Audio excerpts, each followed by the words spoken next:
l'attività pastorale di San Francesco di Sales, che ha ricondotto in tema la Chiesa 72.000 eretici in tutta la sua vita. Non è che io ti posso paragonare a San Francesco di Sales, però io sono un po' più fortunato di lui, perché io sento tutti la parola del Dio non è questione di numero, ma è questione di amore e di sapienza. Non mi fermo sul significato della lettura evangelica, nella quale viene ricordato lo stella di Gesù, tanto che addirittura i suoi parenti dicevano che è diventato falso, perché si dedicava giorno e notte a parlare all'uomo e ai particolari. Ma voglio ricordare la figura di questo sacerdote, perché prendiamo sempre di ricordare il centro anno dalla notte. Di fronte alla Chiesa gli altri contano poco, i preti, i celibi. Tanto Padre ha canonizzato il viaggio che io ho fatto, che era uno dei primi compagni di Sant'Ignazio, che colui che aveva fatto la prima professione nel 1534 è morto qualche anno dopo. La canonizzazione è avvenuta più di 400 anni dopo. La Chiesa non è legata al tempo, è legato a Gesù. Abbiamo 100 anni e prospettive per la prossima canonizzazione di questo tempo di Dio per il momento non ci sono. Ma l'esempio della sua vita per sé. Non posso tratteggiare tutta la sua vita, ma un pensiero solo. Questo venerando servo di Dio, Luigi Oreste Volta, da giovane, dovrei dire da fanciullo, ha detto sempre sì a Dio e ha detto sempre sì a tutte le persone del prossimo, ma in che senso?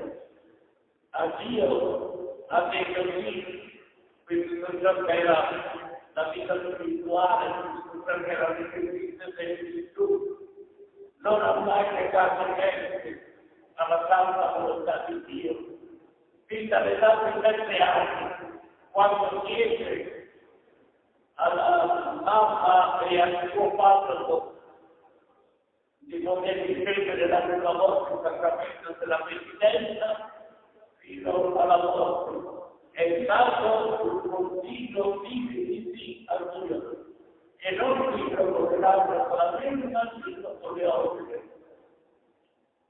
Con il suo prossimo invece, questo dire di sì era un modo pratico, dolce, per non dar retta ai suggerimenti che gli altri ci davano, quando per questi suggerimenti tendevano ad allontanarsi da Dio. Quando passava le notti in preghiera,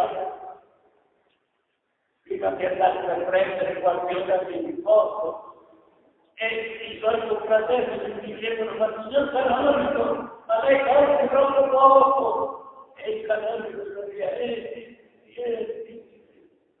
la sera il popolo continuava, come se non gli avessero detto niente, continuava il suo cammino e le sue preghiere durante la notte. Quando a tavola non ha mai mangiato un cibo così come era confezionata la Santa Fede, e tirava fuori dalla tasca un cartoncino pieno di polvere, di vedere amare la stessa, a costringerà il suo figlio con queste porterine a Mario. E il canonico Corrado, il professore di matematica, che ci stava vicino, gli diceva: signor canonico, ma lei sarà molto gustatorio, perché invece di gustare il cibo come sia stabilito, lei lo amarezza. E la sera un cappuccino di modo. Una volta mentre confessava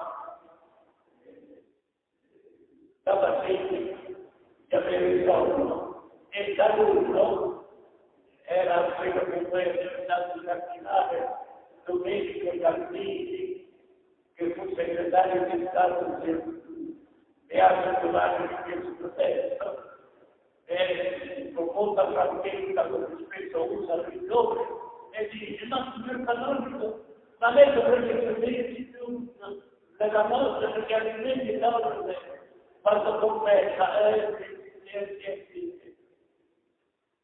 Aveva una veste che cantò dopo tanti anni che gli pensava così il colore fosse diventato. Nel canonico, ma lei dovrebbe vestirsi un pochino meglio, un pochino più secondo la sua volontà. Sì. Però continuava.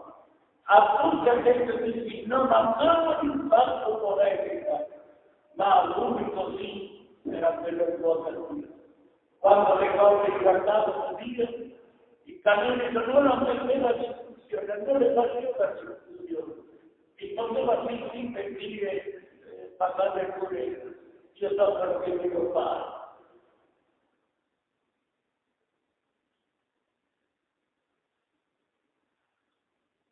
Era nato nel 1840, a 15 anni, 1855, è entrato in seminario dopo la terza media. Ha fatto 8 anni di seminario. 1863 è stato ordinato sacerdote. Dal 1863 al 1914, esattamente 51 anni, è stato sempre in seminario. Dapprima come ripetitore per le classi prime del ginnasio degli alunni, poi come confessore, poi come segretario spirituale, ed è morto improvvisamente la mattina del 14 gennaio 1914. Tutta la sua vita l'ha passata al palazzo dei Santi Apollinari di Santa Maria, vicino a Piazza Navona, accanto alla chiesa di Santa Apollinare. Gli ultimi mesi della sua vita, il seminario per volontà di San Pio X, da Santa Apollinare, si trasferì a Laterano, dove è ancora oggi, dopo 100 anni. E il povero canonico dovette seguire gli alunni del seminario, che si trovò un po' spaesato, perché lì a Santa Apollinare aveva la parchiera, aveva appena la donna degli apostoli, degli apostoli, le sue aggregazioni spirituali.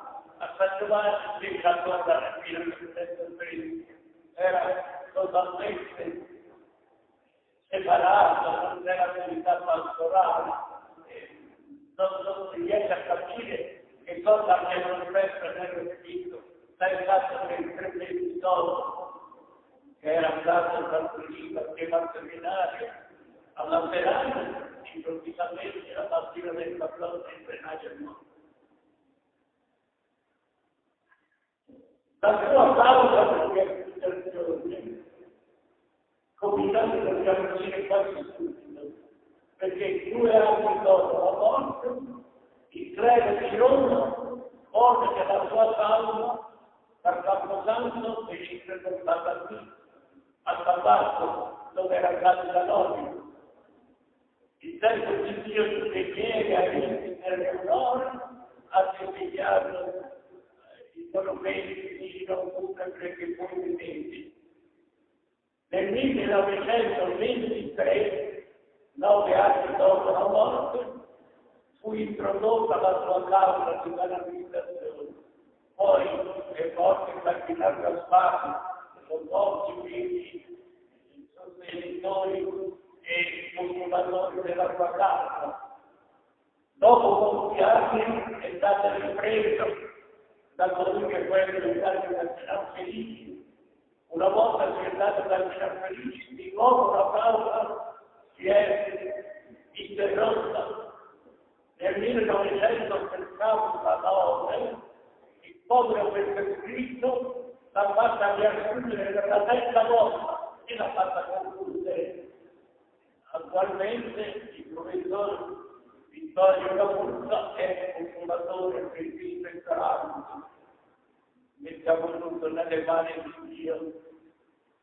Se il Signore vuole andare alla pazienza, la gioia di vedere verificato questo sacerdote totalmente immerso nelle cose di Dio, Dio sia benedetto. Se il Signore ha un Dio, Dio sia benedetto. A noi che conosciamo questo senso di Dio, la gloria di ricordarlo nell'unità della nostra Santa Messa e la speranza di poter citare a me loro le